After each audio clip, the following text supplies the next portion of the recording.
Hello সব্বাইকে, আমি makeup artist Paromita. তো আজকে 22শে জানুয়ারি আমার কাজ ছিল নিশিগঞ্জে। তো এটা আমার ফার্স্ট ব্রাইডের টাইম ছিল ৩টায়। তো আমি পাক্কা ৩টাতে তার বাড়ি পৌঁছে যাই। গিয়ে দেখি সে তখনও মানে ফটোশ্যুট করছিল। তো মানে আমি তো ভীষণ পরিমাণে তাড়া দিচ্ছিলাম যে, "চলো, চলো এবার হয়েছে।" তো আবার শুনি তার গায়ে হলুদের রিচুয়ালসও শেষ হয়নি। তো কি করব এখন, বসে তো থাকতেই হবে কিছুক্ষণ। তো বসে, বসে এই ভিডিওগুলো করছিলাম। তো অবশেষে ব্রাইড তার সমস্ত রিচুয়ালস সেরে আ সাজতে চলে এলো।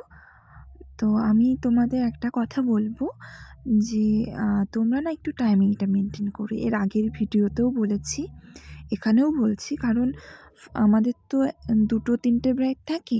তো ফার্স্ট ব্রাইড যদি লেট করে বসে না, সেকেন্ড বা থার্ড এর ক্ষেত্রে খুব প্রবলেম হয়ে যায় কাজ করতে।